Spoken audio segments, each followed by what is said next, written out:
Hello there, and welcome to Gooner U, where there are no degrees because the learning never stops. I'm Dove, a TA here at Gooner U, and my friend Keith is our stalwart, distinguished professor of Arsenal and football studies. Enter our classroom as we discuss the week's news involving Arsenal, Premier League, Champions League, and international football, all from the perspective of a couple Americans. This week featured 2 away matches for Arsenal against Sporting CP in Lisbon, and a derby at the London Stadium against West Ham. Hello, Keith. Hello, Dove. I want to make a joke about Manchester City being sated from Thanksgiving because they looked really sluggish and awful against Liverpool today.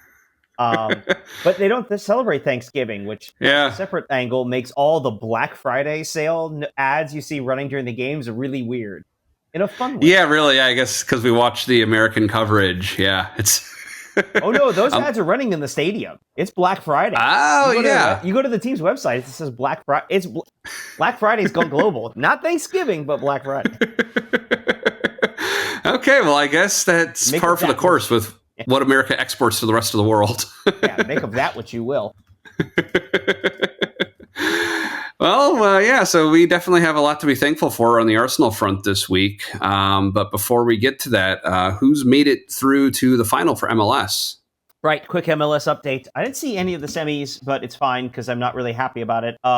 Red Bulls beat Orlando to go to the final. They will be at the LA Galaxy.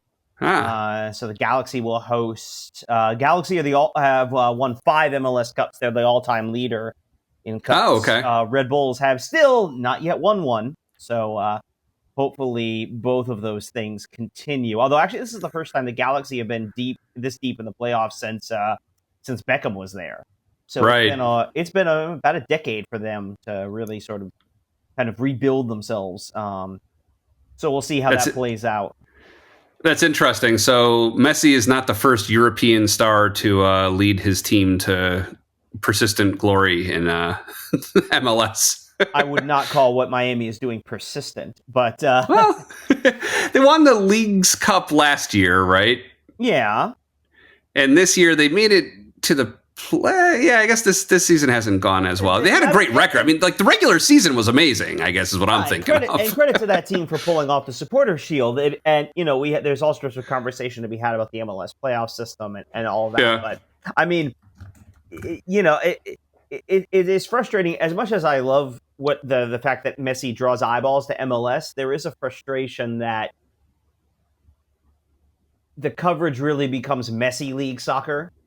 Mm-hmm. Like if Miami's involved, you have to hear about it, and if Miami's not involved, you will never hear about it unless you're like digging into the nitty gritty of the someone who actually follows the league closely, and so there's a little bit of a frustration.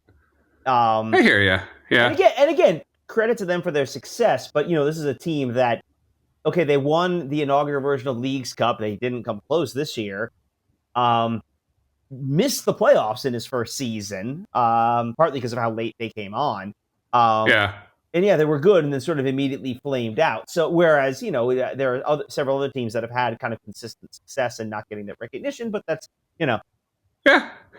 I guess Arsenal scored 10 goals this weekend. I don't want to talk too much about this.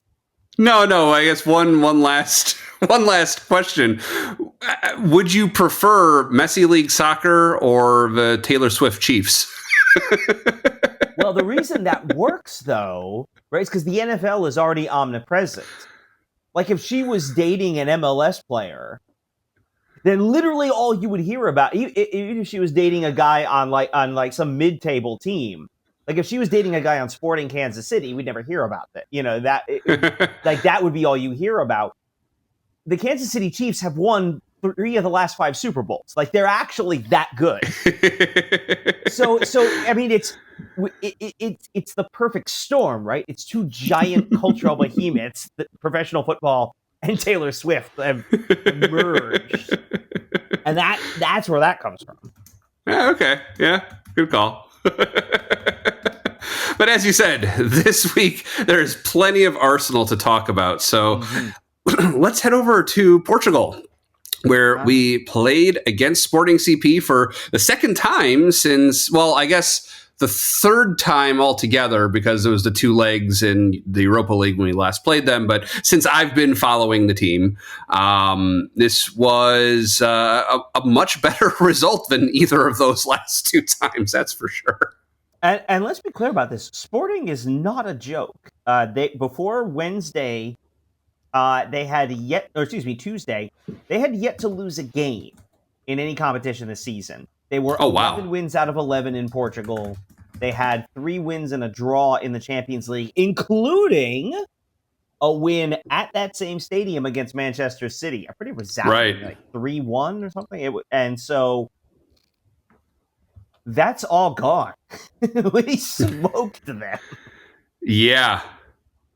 No, we really did. I should be careful about the word smoke. Did you notice the fireworks going off in the first half? Oh yeah. Oh, definitely. And the resulting smoke. Absolutely. Yes. Yeah. I don't know what those Europeans. I don't know. I can't. No one seems to know quite what it was. At least no one in English language media. Apparently, there were also the usual assortment of flares and whatnot being set off by the Portuguese fans. But apparently, so the fireworks went off, and afterwards, you could hear the Arsenal fans singing, "We want more fireworks." No, I didn't hear that. I couldn't pick it out. I caught that. It was also a pretty good round of "You're only here to see the Arsenal." Well, so that was one thing. I did hear a bunch of chants throughout the match. Was that all from the Arsenal supporters, or were there Sporting chants also? Like, do the Portuguese chant? I don't remember. Oh yeah, they were there chanting and singing and stuff. The atmosphere was really good at the start of the game, but with us scoring so quickly, we were kind of in good form. And Arsenal fans travel well. Yeah, we talked about the home support that some people get, some crowds give, or some stadiums get. Our Arsenal fan, the Emirates and Highbury, they have their moments, but have generally been regarded not as always the most intimidating grounds to visit. Arsenal away fans travel well, are loud, and do a really good job as away representatives overall. So that's a nice thing to see. Yeah, they were in good voice. But again, when you're winning 5-1, that helps a lot. Yes, that helps most things, I've found. So yeah, that first goal was wow. It was, if my notes are correct, it was from Odegaard to Rice to Timber, and then finally to Martinelli, who finished it. Mm-hmm. Amazing run of play. Oh yeah, just a great little set of passes, good runs. I mean, we'll talk about this, but we talked about this last week. Really, Odegaard does so much, and how he just pushes everything forward. You mentioned Declan Rice was back into the lineup. Havertz and Martinelli. It's clear Arteta is doing the rotation we've long desired. We saw that on the weekend, last weekend in our game there, and we saw it this weekend against West Ham. And I think that's hopefully going to help us instead, because as we said, we're in that 2 games a week set right now, through the end of the calendar year. It's 2. So yeah, we've got to be able to do that, and this is a good start. Yeah, definitely. And it didn't seem like either lineup did noticeably better or worse than the other. They were both like firing on all cylinders, both matches. It was pretty good. And I think the big thing too is the ability to score early. Right. We talked about how goals change games. I think especially for us, the goal changes the game when it comes that early, because the opposition can't bunker the way they would want to. They can't do that thing we've seen so many times, right? Of sort of sitting back and absorbing pressure. Once we score, now we're entirely on the front foot. And you've seen how we've had that early pressure. When we don't score, all of a sudden it starts to feel like it gets a little nervy and starts to break down. So getting the early goal, 7 minutes. We're first 10 minutes of the game. And then about 10, 15 minutes later, bang, 20 minutes, 2-0. Havertz, thank you very much. And it's, now it's 2-0. Now we're really off to the races. Yeah, definitely. So yeah, I mean, it was just like the entire first half was just amazing. Great pressure the whole time. Our defense was there when we needed it, which wasn't as often, but just firing on all cylinders, doing awesome. Yeah, I can't. Honestly, that was probably the best half we've played all season. I mean, that was flat out dominant. It's rare you can say something like they really deserve to be up 3-0. We really deserve to be up 3-0. We were completely in control, especially given our recent history with this team in this stadium. With this team and its capabilities, this team being Sporting, Right. like that's a lot to pack up against. And we just talked about the record coming into it, and we just completely dropped the hammer. It no, it wasn't going to happen. We were not having any of that tonight. And I think this game on top of the Forest game, and we talked about this a little bit. I know some people talked about this during the West Ham game. Like, it's amazing what Arsenal looks like, how good Arsenal plays when they have a relatively healthy lineup and are playing a schedule that isn't all of the top teams in the Premier League away from home. Like, it's amazing how much better things look at when you do them that way.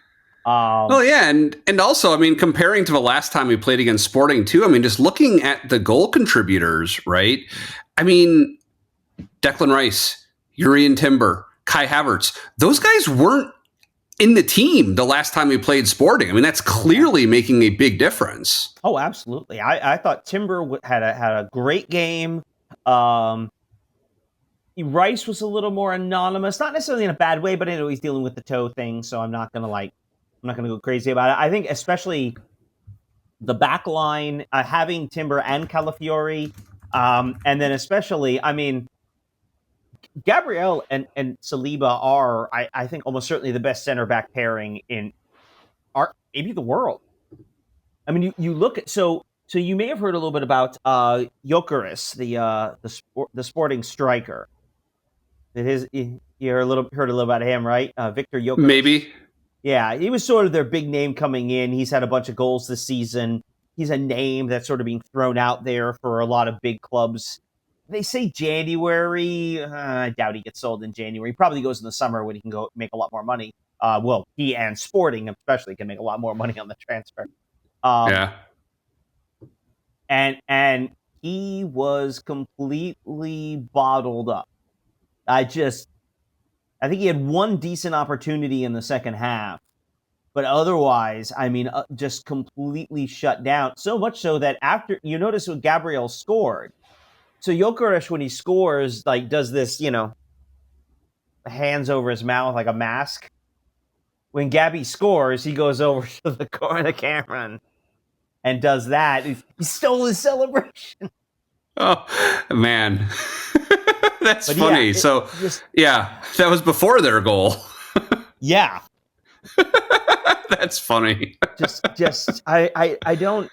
In some ways, there's really not a lot. We said there's a lot to talk about. In some ways, there isn't a whole lot to say about this first half other than just we did everything right. Like, just everything seemed to go. I mean, again, a lot. You talk about the interchange leading up to the first goal, Havertz the tap in on the second, and then of course another goal, another set piece, another goal, right? Another big Gabby header. Yep.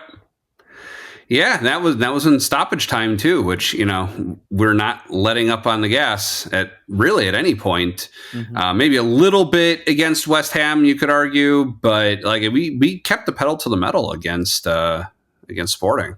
Yeah, and we'll talk about this a little bit more in I think in the West Ham game. There is still that sense, and it feels even more persistent. It certainly feels more like that stretch we were in around this time last season, where it feels like every time you make a mistake, it ends up in the back of your net. Mm-hmm. And there was a little bit of that. I mean, it almost didn't matter in this game because we essentially made one real mistake in the game, and that was in the corner they got. Inacio gets the header, and that was right into the second half, beginning of the second half. Right. But other than that, that happened, and there's a frustration and a sense of dread, right? That, oh God, the one thing goes wrong. And yet, they were able, especially in that game, and also in West Ham too, when they faced that little bit of adversity, they reasserted themselves. They were able to reassert themselves sort of back into the game, and finish it off, basically. Right. I mean, I definitely felt after they scored that goal right at the beginning of the second half, it felt like it kind of stunned them. There was like a 15-minute period in there where Sporting was just pounding at the door, shot after shot after shot, which we defended. After that initial one, they didn't score again. We beat them back. And then there was the penalty that we converted, and it kind of got their minds right again. And we ended up scoring another time after the penalty to end up with the 5 that we got. But there's a little tricky moment in there, but that was the vast minority of that game, definitely. Yeah, I mean, and we've talked about this. There are always going to be those stretches. Like, it is so rare to dominate for 90 minutes against an opposition, especially when you consider the quality of the opposition. I mean, and we're talking about just the depth of the Premier League or in the Champions League. Like, it's right there in the name, right? These are the champions. These are the best teams from their leagues. So, there is a sense that there's a quality of the opposition such that if you walk in saying we're going to dominate this game for 90 minutes, don't be surprised when that doesn't happen. But at the same time, we were able to not just take those opportunities, but really convert those opportunities. And because it changes the scoreline, it puts them under a lot of pressure. And I think we really sort of pushed it through. And more importantly, because we took control of the game, we could make subs. Well, yeah. Before we get to that, I did want to talk about the subs and their impact. But before we get to that, just talking about the penalty a little bit against Odegaard, that looked pretty egregious. Like, did that look like it was potentially a red card level of contact to you? It is a minor miracle that Dembele does not pick up his second yellow for that. It was that. Oh, no, I'm sorry, Diomande. Sorry, my apologies to Dembele who didn't play. Ousmane Diomande. Yeah, he probably should have picked up a second. He picked up a second yellow for that one. He was already on a yellow fairly early on. And was that maybe a case of not wanting to issue double jeopardy or something like that, like we've talked about before? You think, or yeah, maybe. I mean, it's one of those that probably does look a little worse on the replay. And you could talk me into slow motion. Yeah, but you could talk me into the referee, because remember, VAR, and this is true in Europe as well as in the Premier League, VAR cannot give yellows. It can only decide red or not red. Right. And so because the referee decided it wasn't a yellow, VAR is not going to look at it, because they're going to look at it, they're going to check it for the penalty. But VAR is not going to look at that and say, it really should have been a yellow. And when I say reds, I don't mean second yellow reds. I mean straight reds. So You could talk me into that. But Diomande had, I'm almost calling him Dembele again, sorry. Diomande had a couple of those plays during the game where you're like, that's a choice. Not pulling that out. Okay. Yeah. Yeah, but it was clearly a penalty. I actually wasn't sure when it first happened. I was like, oh, is there enough contact for that? And then you see the replay and go, oh yeah, oh that's right. And then Saka just cool as you like, just slots it home. Yeah, like with one of those deliveries, like we ended up seeing from Odegaard in the next match, just nothing a keeper could have done. Just like buries it in the corner where no one can reach, and beautiful delivery. Mm-hmm. He's so good. But like you were starting to mention before, so in the 70th minute, Marino and Trossard came on for Rice and Martinelli. And within a quarter of an hour had both contributed to our 5th goal. Yeah.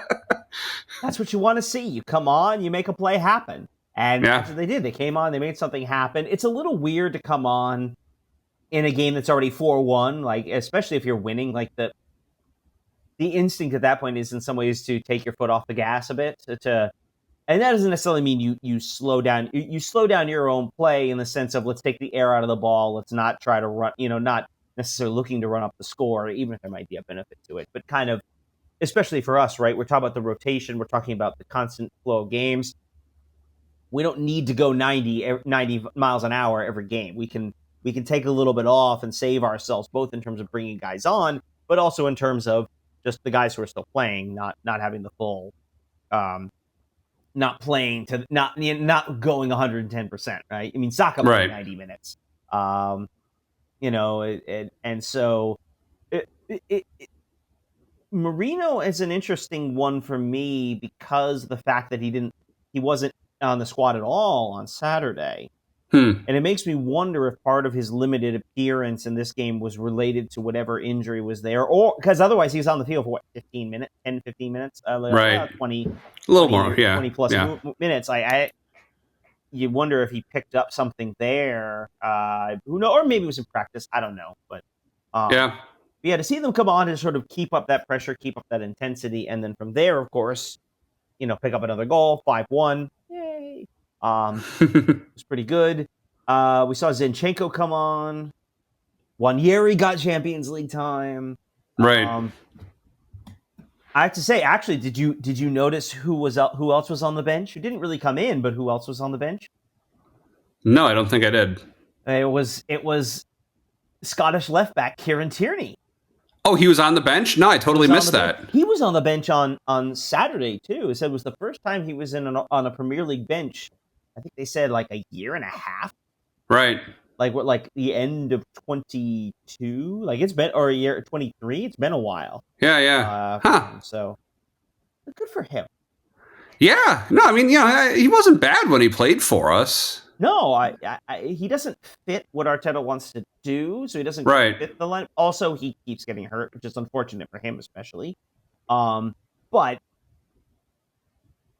good to see him on the bench, and the only interesting one, the last substitution from the looks of it, was supposed to be Raheem Sterling, who I know Arteta wants to try to get in and get going and sort of get up to pace with the rest of the squad. But in the end, that didn't happen. They end up putting on Kivior because Gabriel had to come off. Apparently, he was feeling something, which is not thrilling to hear about. But no.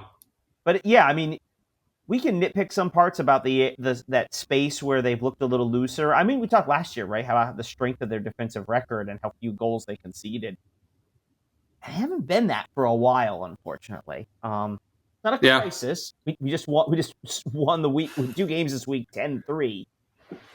But it is something to sort of keep an eye on. I don't know what to make of it necessarily, but something I'm just sort of aware of. Right. Yeah. So one quick question that I had for you. So we talked when we played against Inter Milan. We talked about how they had what you informed me was called a scudetto, like a little Italian flag shield in the center chest on their jersey. And I noticed something a little similar in that spot on Sporting's jersey when they played against us. So basically 2 related questions on that. Is it the same thing? Is it their national crest? Or is it something else entirely? And if it is the same thing, do they still call it a scudetto or do they call it something different?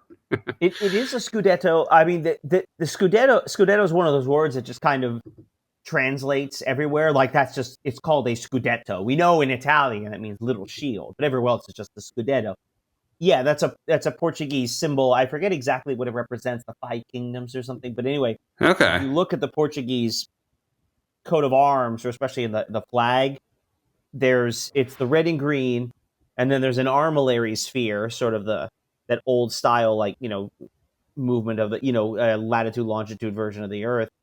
And then in the center is that small set of shields, the center of which is like it's blue with, I think, 5 blue shields on it or something like that. I forgot the exact details, but that's a Portuguese emblem slapped on the shirt. Scudetto. They're the defending champions. Right. Okay. Which, there you go, back-to-back Champions League games. We've now played the champions of Italy and Portugal. And actually, we can throw in France's champion, too, because we played PSG. So, yeah, I mean, again, we talk about the different... This has been a rough and tumble schedule that we've navigated out. On some level, we can be very proud of the way we've navigated it. Right. We should be. I should say, not we could be. We should be. Yeah, definitely. Yeah. Anything else worth talking about from Sporting before we move back to London? The only thing I'd mention, just a quick mention as well. So we talked about Sporting and their strong start. We should also add that their manager has recently left them. Ah, Ruben Amorim, I think is how it's pronounced, was recently named the manager in charge of Manchester United. So we're going to see him this week. He was not the guy on the sidelines for I believe they said his last game with Sporting was when they beat City, which is fun. So, I mean, again, not to take anything away from Arsenal, their performance, or not to say, oh, well, if the manager had been there, we wouldn't have won 5-1. We played pretty well, but something to think about that, there's a tiny bit of flux, but that's sort of thing that happens when you're a club like Sporting, is that you're almost certainly going to finish at the top of the Portuguese league. Your only real competition are your two big rivals. And so there's a good chance some of your good players are going to get plucked out to a higher paying, more competitive league, and your coach as well. Once somebody, but it's a good distinguishes thing. himself, yeah. Right. I mean, but generally it's a good thing. It's Portugal, the Netherlands is like this too, right? They're generally sort of proving grounds for these younger players, younger coaches who are then going to get grabbed by the big clubs in Spain and England and places like that. So. Right. Yeah, I guess the other thing to watch out for, the commentators mentioned on another match going on. I forget if it's this week or next week, but they're talking about one of the teams at the top of the Premier League is going to be playing Leicester, I guess. And I guess Leicester has a new manager, and they're saying to beware the bounce. I know that happened to us with, was it Chelsea or something last year or the year before? We got a bounce against someone recently, Crystal Palace, maybe. It was Sean Dyche when he took over Everton. I remember that. Oh, it's Everton. Okay, yeah. Yeah. You're right. They call the new manager bounce, and we've talked a little bit about what that means and how that works. Yeah. Yeah, I mean, Leicester's going to be one of those that's not very good. Is going to try to pick themselves up. They went through a slide. I'm curious to see what they end up going as far as who their manager actually is. I think they were showing Graham Potter floating around at several clubs. It's interesting. He doesn't have a job currently since leaving Chelsea. So it'll be interesting to see what if he's a name under consideration there. How Leicester decides. This being Sunday evening, I haven't heard anything. Yeah. About that. All right. Well, yeah. Never mind. They apparently appointed Ruud van Nistelrooy as their coach. So okay. Oh, there you go. Never mind. So. Mystery answered. Yep. So yesterday, as we were recording on December 1st. This was yesterday, November 30th. We played West Ham away, our second away match this week, and again scored 5 goals to their 2 instead of 1. But another pretty resounding victory overall. We're definitely in good form. It's our second consecutive English match in the rain. Yeah, but it was but it went well. That went well. Yeah, West Ham's an interesting one. There's some talent on that team, but there's some talent on the team, but they're still generally a step behind. They're not going to be a team that necessarily feels like they should be. They're going to be up near the top of the league table. But they're ones that gave us trouble last year. This was a game. At West Ham, I believe in January when we started to just take off, or at least in the springtime of this year when we started to take off. February, I think we won like 5 or 6-0 or something. But the game at home, coming close to this time of year, right around the holidays, dominated, but then couldn't score. Gave up a couple of counterattacking goals the other way and ended up losing a game we shouldn't have, which may have cost us something. Yeah. Cost us, so. Yeah.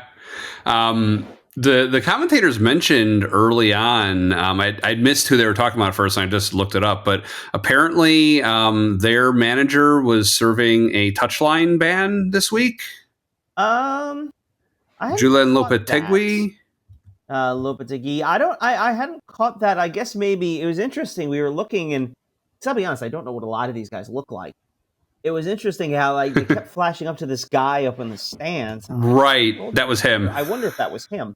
That was. No, that was him. Yeah, because now I know because they did keep on showing him, and that is definitely why. So, okay. Yeah. So yeah, I guess he was. I could have bet. Who knows? Could have said something to the referees in their last end of their last game. It was a third yellow. It looks like it was a third yellow. So okay, yeah. I mean, West Ham are kind of, we'll talk about the table in a little bit. West Ham are currently sitting in 14th. This is after the end of the weekend, so currently sitting in 14th, -7 on goal difference. So not having a great season, right? They're 6 points clear of the drop zone, which is a lot for given it's the first day of December. But something they're going to want to, they're going to be conscious of and are going to be worried about in terms of keeping themselves up. Yeah. Yeah, so as the match started, I mean, I was a little worried. The first, I made a note after the first 5 minutes that they're pressing pretty high. Like we seem to be kind of under attack a little bit, but it was not too much longer after that we scored our first goal, and it was all uphill from there. So yeah, my worry didn't last very long. Another game, another set piece, another Gabby goal. Yeah. Such touch on this one too, right? The delivery. Oh, it's amazing. Well, the delivery, yeah. I mean, Saka. I mean, obviously, a good set piece starts with good delivery. But there's so much in the way I think that Gabriel, the touch, because it's so easy to sort of rifle that off your head. But he gets such a deft touch to it and ends up going. Somehow he ends up wide open too. Like whatever they did to set that up, and apparently, like Arteta basically was asked about a post game and said, "I'm not going to answer that. How does he open? I'm not going to tell you." But whatever they did, it worked. He was wide open, just nods at home. And it's just again, early goals change games. Early goals set the tone, and we did it. We set the tone really nicely for what ended up being. Well, I shouldn't say what it. Yeah, it kind of ended up being a bonkers first half, but you wouldn't have necessarily known that 10 minutes in.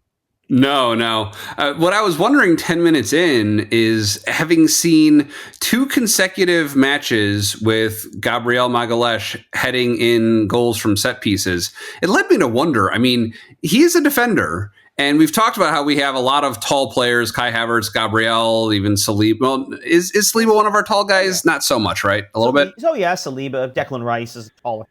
Yeah. So that's part of how we score our goals from corner kicks and stuff. But Gabriel has to be one of the highest scoring defenders in at least the league, if not the world, right? Well, I mean, the world is a tough one to think about just because of the varying levels of competition, number of games, right? That. But I do think, at least in terms of the Premier League, I'd have to look that up. But I suspect, because the big advantage we have is on set piece plays in general, right? Yeah. We're scoring a lot of goals on set pieces, and that's where he's scoring his goals is on set pieces. But that makes sense. Like, that's where defenders are going to get their goals on those kinds of plays. And right now, we've just sort of, whatever we're doing, whatever secret sauce, whatever recipe we have for the set pieces, he's getting it. He's the guy who's able to pull that off.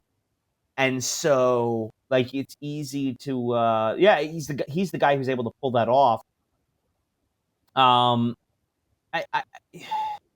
don't know enough about other teams necessarily. Like, I watched as I mentioned, I watched Liverpool's game today. I mean, there were several times where Van Dijk gets his head to on a corner, but he ends up going a little bit wide, a little bit over. I mean, some of it is Gabby's just on a bit of a heater. He's just getting there's a little rub of the luck to it, but there is also a skill into what he's doing. A guy like Van Dijk, who's as good a center back as there is in the game, it just isn't quite going for him. And how much of that is just the run of luck right now, and how much of that is there's a skill set there that he's just a little fraction off on, whereas Gabriel has it. Right. It is. Yeah. That it factor.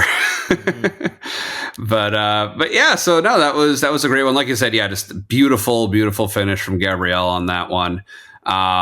We not long after that, I noted you had Timber seemed to get lucky. The whistle was blown on a foul, and a second or two later, he just like launched it toward the goal, and the keeper caught it. And I think the West Ham fans were yelling at the ref to give him a yellow card on that one, which he thankfully didn't. But yeah, and that's the frustration about some of these kicking away. I mean, not so much for ours because he can sort of get certainly on the Declan Rice one, but like the Trossard one. There is theoretically a certain leeway that you get between when the whistle's blown and when you're kicking it away, in large part because you have to sort of account for the reaction time of the players. And, in this case, I think what helped Timber is that it's a shot he takes. And you could argue, based on the timing of everything, he was shooting, at least in his mind, and the motion was beginning before when the whistle blows, and so for him to stop himself he couldn't have done it. He couldn't react physically in time. At least that's the argument, and I think it's a fair argument insofar as like what the thing that's frustrating about those yellows that Arsenal was picking up, right, is they feel so like really that's a yellow. Obviously, because they turn into a second yellow and therefore an ejection. It encourages the sense of injustice, but there is kind of a sense, right? Like the point of these is to penalize, unjust or obviously, plays that don't belong in the game, and a yellow feels kind of harsh for those circumstances. On the other hand, I also saw a Liverpool player dribble away a ball on a City free kick today and not even receive so much as a motion from the referee. So as usual, I know nothing. None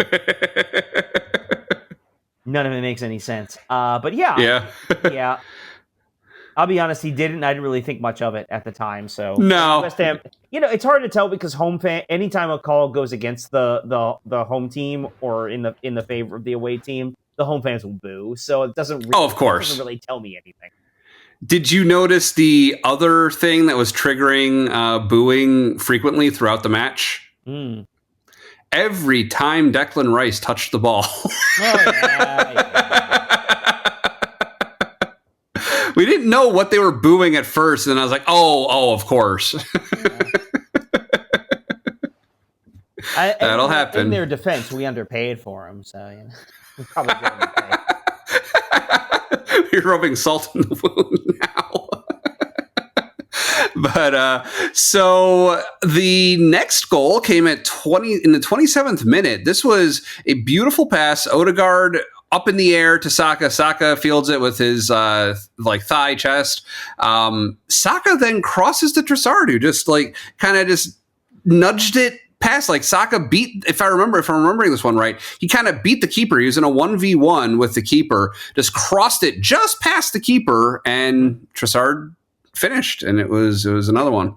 I mean, sort of the same thing with some of the goals we saw in the Sporting game, just the movement of the ball. I mean, some of the great goals that you'll see aren't so much the result of great individual effort as they are a series of passes that you can just watch kind of unlock the defense, especially when they get to that place of one touch, goal. And sort of see those. That just watching that is just...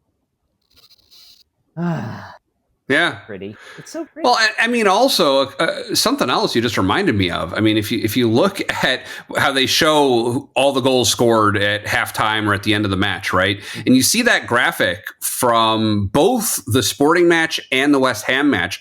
Both matches, 5 goals each, 5 different scorers in each of those. Like, that was nuts also. Yeah, but representative of how we score our goals, though. Like, that's what Arsenal does. We do spread it around. Yeah, it is.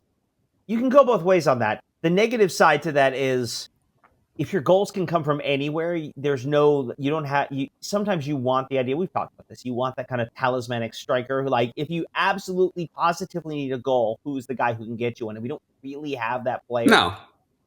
At the same time, if a player goes cold, we have other people who have a demonstrated ability to score goals.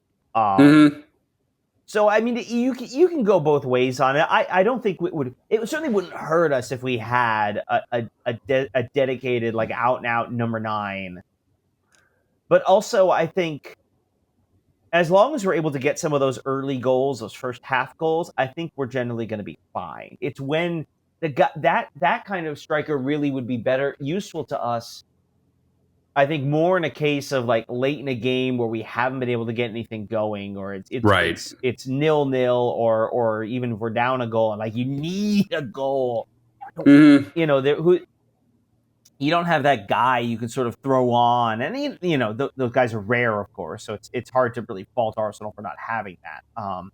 But you don't have that guy that theoretically you could point to who could use, like when the game starts, everyone's like, okay, that's the guy we have to watch because he scores goals, and it doesn't matter because he's going to score them anyway. Yeah, and I mean, ultimately, if I had to pick between a team that spreads it around and you never know where the goal is going to come from, or you have one person who scores 90% of our goals, I would pick what we have now. I mean, but that's a false choice. Obviously, I'd rather have both. Oh, of course. Of course. So, what do you want? Everything. The next one came, I mean, just looking at the times of these goals, I mean, and all of our goals ended up being in the first half, but all of the goals, I should say, were in the first half. But you look at our goals, though, I mean, you have 10th minute was kind of the outlier. Then you have 27th, 34th, 7 minutes later, 36th, 2 minutes later.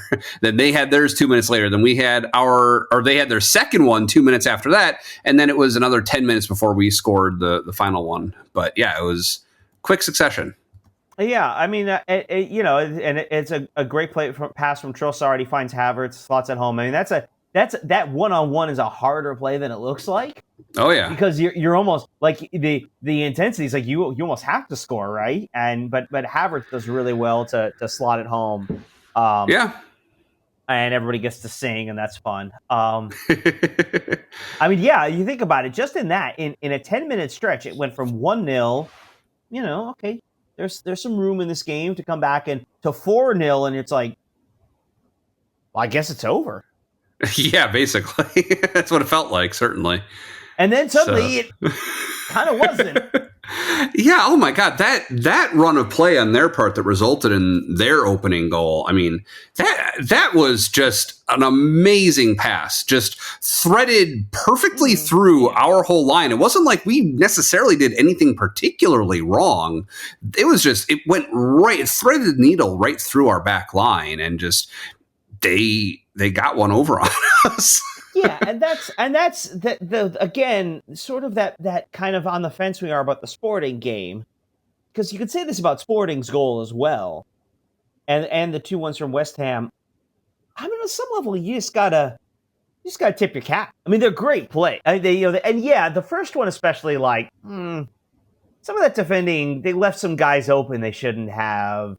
Yeah, I know you're kind of faulting Raya on it. I think Raya kind of gets hung up to dry on that one. I think the defense has to. The defense shouldn't let that pass happen. They shouldn't let that shot happen. And I think it kind of puts your keeper in a tough position. And then the second one on a free kick, we could argue maybe about the foul that led to the free kick. But I mean, that's a heck of a kick. I mean, that's bar down. That's perfect. Like there is no keeper in the world who can stop that. That's just. I mean, again, you just kind of. Yeah. Bravo, sir. Bravo. Yeah, and I didn't particularly blame Raya for the first goal. It was I think before we started recording, I was asking about. It just seemed like from the free kick goal that Raya was surprisingly far away from where the ball ended up. And I'm just thinking of it from a point of view of like, it's the keeper's job to decide where the wall goes, how it's built, who's there, what positions. And it seems like the purpose of that is that if a shot comes, it's going to be from into a spot where the keeper can get to it and try and stop it. And he was just way too far away to ever get there. And I was just kind of wondering how that happened, but it sounds like it was just, he didn't expect the ball to go there. It was just an amazing shot that he didn't expect him to take and sink there, basically. Yeah. I mean, as a keeper, as you're positioning yourself and setting up the defense, you're playing the odds, because of course you can't cover the entire net. So you're trying to set up the wall in such a way that it's almost like, okay, the most likely scenario is he hits it close to where I'm standing, or in a position that I can easily get to from where I position myself. The only way, but yeah, you're of necessity going to end up giving up part of the net. And the only way that goes in is even it's a perfect ball and knocks it off the crossbar and bounces down into the goal, which of course is exactly what he did, right? I mean, that's kind of so that the idea is there that the wall and all of that is meant to limit their options. Yep. And sort of help you position yourself. But sometimes it's just a great kick. Sometimes it's just he makes a play and he can't be frustrated by it. But sometimes it just happens. Well, right. Yeah, so then in the second minute of stoppage time, we had another corner kick. We had a whole bunch of corner kicks in this match, a lot of attempts that resulted in corner kicks. And this one went a little bit off the playbook when Saka gave a good delivery and Gabriel went for the header like he so often does, like we were talking about. Only when his head makes contact with the ball, that wasn't the only thing his head made contact with, was it? No, we can say it. He got punched in the head by Fabianski. We should point out former Arsenal player, Lucas Fabianski. Right. Yeah, I mean, it's the only thing that frustrates me about this was the exact same thing we saw in the Inter game and nothing happened for it. I think this is the right call. It's a foul in the box. It's a yellow card. I don't think it's not intentional. He's not trying to hurt anybody. He's going for the ball and he clearly missed it. Like he's clearly trying for the ball and just missed. Mm-hmm. A reminder that sort of play is a lot harder than it looks. The problem is he missed the ball. He didn't miss Gabby's head. And no. So yeah, to me that's it. Yeah, it's he punches him in the head. There's no ball. There's nothing there that says, "Oh well, it wasn't real." He was really making a tackle. No, he just missed the ball, punches him in the head. That's a yellow card. It's in the box. That's a penalty. Right. There's nothing. Then Saka. It's 2 penalties and 2 penalty goals for the game, I should say. Yeah, so it was interesting. I saw an article that was talking about the penalty kicks, and apparently when Odegaard took the first penalty, apparently that was something, if you recall, Saka was standing there and it looked like while they were reviewing it, like Saka was ready to take it, but then Odegaard came in and apparently Odegaard asked him if he could take it, and they have a good relationship, and Saka said, yeah, sure, go for it. I wonder what the story is there. I wonder why Odegaard would have asked that, because he hadn't scored a goal, I guess, since returning from his injury or something. Or I guess that was actually his first Premier League goal of the season, they said. Yeah. I think there's a little bit of that. I think also with Saka, there's a little bit of we've talked about the gamesmanship of this, right? Because when you're standing there with the ball and waiting, I mean, you're standing there waiting, but it's not like the stadium is silent. The players are chattering at you, the keeper's chattering at you, the fans are shouting things. You've also got the keeper there who's sort of like looking through his notes about what you do. And then at the last minute you switch, and all of a sudden it's Odegaard, and you're the keeper. Yeah. I was preparing for this. Not that he doesn't have some readily available information, but anything that, again, just it takes that split second of hesitation. To his credit, Fabianski dives the right way both times against Saka and against Odegaard. Odegaard's penalty was unstoppable, just right into the bottom corner. He gets a hand to Saka's, right? But he's hit it so hard, and I hate to be mean to a guy I remember watching play for Arsenal, but his nickname with Arsenal was Flappy-Handski. Wow.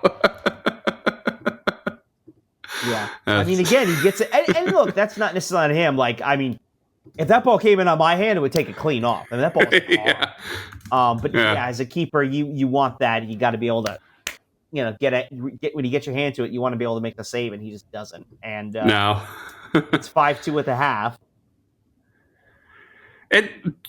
There's really not that much more to talk about ultimately in this match. I mean, we held on. We still dominated in the second half. I think it's pretty clear to say. They never really threatened, but there weren't a lot of fireworks, literally or metaphorically, in the second half.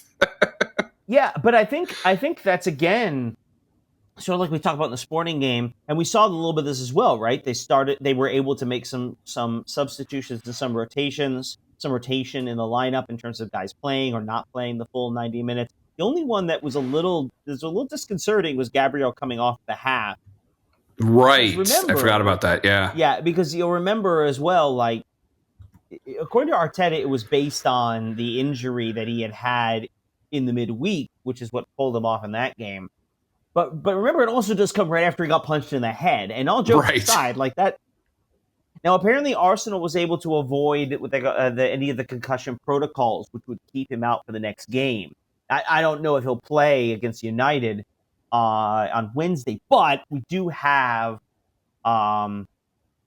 he because he at least if he doesn't play, it won't be because he's in a concussion protocol that says he can't play. Now, obviously, we hope he's okay. That's the most important thing.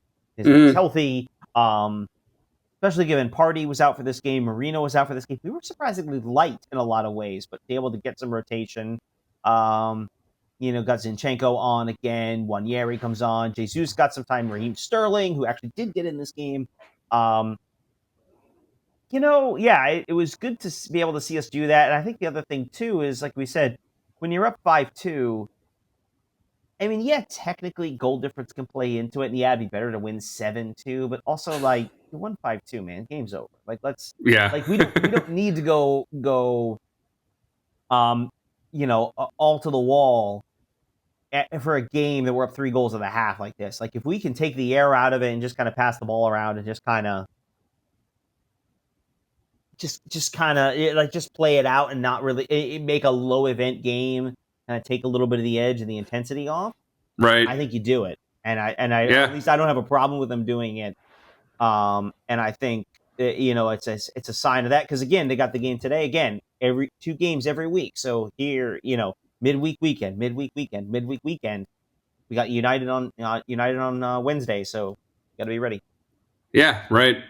It was funny. Did you notice in the 86th minute, after Sterling had come on, there was a pass from Declan Rice to Raheem Sterling, and good shot. Like we had a couple really close misses in the second half, and this one from Sterling caused something to happen I hadn't ever seen before, where it hit the outside of the side netting and then bounced off the stanchion post and hit the outside of the rear netting also, which didn't compute at first when I saw it, because it looked like the side netting. But wait, how did it hit the back too? Which makes you think, wait, maybe did it go in? It was really weird. It was kind of that moment, like he didn't score that, didn't know. Right. Yeah, and we're like, what happened? And then you see the replay, it hits the stanchion and ricochets back in. Like,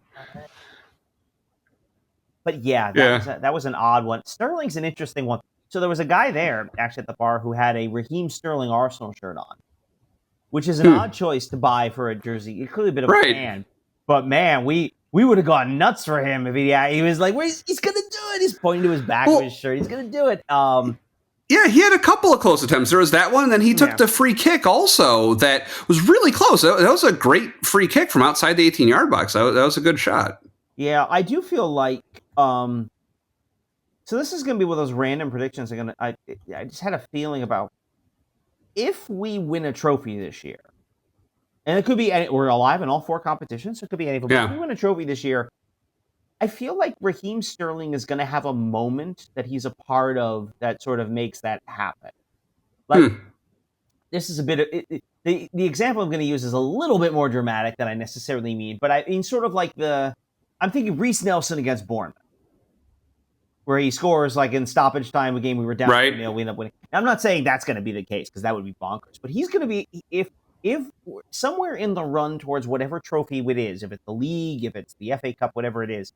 Somewhere in that run of games, Sterling's going to do something that I want to say we wouldn't win without him, but like it's going to be a moment where he plays a key role in just one game, and it's going to feel like it makes a big difference. Maybe it's a knockout game in a competition. Maybe it's a late goals. It's a late goal to tie the away leg of the Carabao Cup semifinals. I don't know, but something. I feel like he's a guy who's going to have something to do as one of those moments that, 10 years from now, Arsenal fans are, hey, remember when Raheem Sterling did that thing? Man, we never would have won that trophy without him. I don't know. I had this feeling that he's going to be involved if we do. All right. Well, viewers, listeners, you heard it here first. Do you remember? All predictions wrong or your money back. Do you remember at the beginning of stoppage time in the second half that one dangerous shot that Ings took? Do you remember the run up to that play? Um, What were you thinking? So if you remember, so Ings was coming across like from the byline. He was swooping in toward the goal, right? okay. And he got past Raya, or at least got the ball past Raya. It went past Raya. It was like sliding. It was rolling toward the goal line. You had Kivior slide in to try and stop it, and he missed it also. And then the ball just barely crossed over and went over the next byline on the other side of the post. But like Ings was clearly upset with himself after that one. It was really, really close to actually being another goal for them. I mean, more than anything else, I remember just sort of being a bit surprised that Danny Ings is still in the league, which good for him. He came on and we were all kind of like, Danny Ings? Okay. I feel like I remember the play in particular. Yeah, it's one of those again, like there are these moments, during the game where we do seem to fall asleep a little bit. Yeah. Given the quality of our defense, it's a little disorienting. Yeah. Again, given how good they were, especially in the back half of last season, and some of it's just exhaustion. I mean, Kivior is obviously on. He's not bad, but he's not Gabriel. Obviously, we know Saliba's talked about being tired, from all the games he's played this season, not just with Arsenal, but with France as well. I think there's a little bit of that too. And you understand from Ings' perspective the frustration about, like, obviously not having an opportunity for a goal and not converting. I certainly that I think is part of the frustration as much for himself as anything else. And yeah, just kind of you're going to have a few of those moments too. Like we talked about the great plays that Emerson made. Emerson's free kick was nearly perfect. That's the other side of that. I mean, maybe you get a little lucky in the way that they got a little lucky to get their goal. So I don't know. I didn't think much of it at the moment, partly because at that point the game's kind of over. But still, yeah, kind of okay. Yeah, it wasn't going to make the difference, definitely. All right. Who was your player of the match or player of the week? So it's an interesting one. I'm actually going to say, for a lot of reasons, I'll give them all. I'm going to say Gabrielle. Okay. Obviously, the two set-piece goals obviously were huge in the way they played out. I think also, especially, even though I just got done talking about the defenders and how they played, I think especially the work he and Saliba did on Gyökeres in the Sporting game, I think is emblematic of sort of what, like, that's when we talk about how good those guys are. And I think you could make a case for either of them. Frankly, we could say Odegaard or Saka every single week. I thought Yuri and Timber had a nice set of games. But to me, Gabriel and all the things he did, especially given he effectively only played a game and a half. He didn't even play the second half of this West Ham one. But I think he just had a really great week, and hopefully, especially given obviously carrying a knock at some point, did all this probably not 100%. Obviously, I hope he's okay for United this week. But for me, Gabriel is my player of this week. All right. Yeah, no, all good shouts, all players who were on my mind also. Yeah, just kind of generally the defense as embodied in a single player. I definitely support that for this week. It's one of those weeks where so many players were so good, it's really hard to pick. I found myself really leaning towards Saka though. Again, like he's all the way back. I mean, multiple goal contributions across both matches this week. It was just unreal. He's in good form. I mean, he tortured Sporting in that game, and yeah, he had a couple nice. I mean, there were a couple points he was being triple teamed by West Ham. So yeah, it's sort of said he's just so good. He's so good. Definitely, yeah. Ooh, that was a funny typo. I was typing out in our notes for reference who I picked, and I accidentally typed Salah. Did you Before we go on to next week, do you want to talk from it? Did you see the comment that Salah seemed to indicate he may not be renewing with Liverpool? That's been kind of a weird side plot soap opera thing going on there. Yeah. I don't really know a lot about it because I haven't really been paying attention to what Liverpool's doing other than seeing them continue to win games, which is annoying. Yeah. But yeah, his contract's up, and I imagine, let's put it this way, there is a giant contract somewhere in a drawer in Saudi Arabia for him. I mean, given his, obviously, being from the Middle Eastern country, and obviously being a practicing Muslim, and Saudi Arabia having a metric crap ton of money. There's this sense, I think, that this is probably the end of his time at Liverpool, and it might not be a terrible thing for Liverpool. There were players, they always talk about it. It's always better to let a guy go 1 year too early than a year too late, which is something Arsenal's run into in terms of guys not getting rid of maybe necessarily when they should have. So I guess from Liverpool's perspective, it would make sense to kind of walk away, or at least it's understandable why they wouldn't want to make the kind of offer it might take to keep him, given his age. He's still playing well. He was good today against City. But yeah, there's a little bit of a subplot there. I didn't see any specific comments that were made, but yeah, the sense seems to be that this is going to end up being his last season at Liverpool. That seems to be the general sense from the outside. Well, and from his perspective, it's shaping up to be a good season to end it on with them. I mean, as we speak, they're top of the table in the Premier League and the Champions League. So. Yeah, no, they are rolling, which is very annoying. But meanwhile, this is not Liverpudlian you. What is up for Arsenal next week? Right. So, speaking of northern teams that wear red, we've mentioned them a few times. On Wednesday, Arsenal would be home to Manchester United.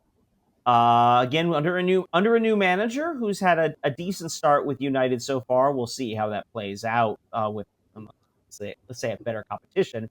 But yes, still feel it's weird to have United be a midweek game. But anyway, we'll have United on Wednesday, and then on Sunday at the West London home for Wayward Arsenal lads. That's at Fulham. Smith Rowe's playing well there. Alex Iwobi is there. I believe Reece Nelson's the other one who's there. I think Teddy Europe. But anyway, it's Fulham's a team that gave us a ton of problems last year. That is not a game where we can be. I mean, these are two games where you really want to see that kind of effort because they are a step up certainly from West Ham.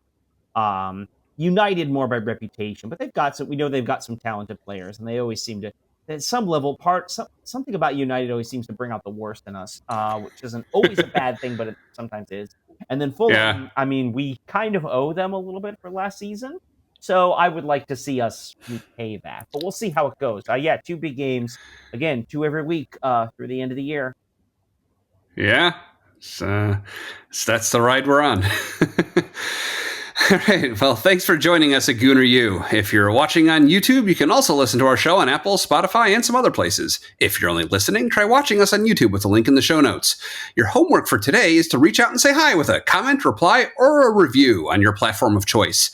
We do record the show using Zencaster. If you'd like to try it out, you can support Gooner U by signing up using the link in the description, which also has links to everything we talked about and our social pages. Again, my name is Dove, and you can find me on Twitter at DoveFrankel. With me, as always, is Keith, and you can find him in a pub watching Arsenal matches. So come on, you Gunners.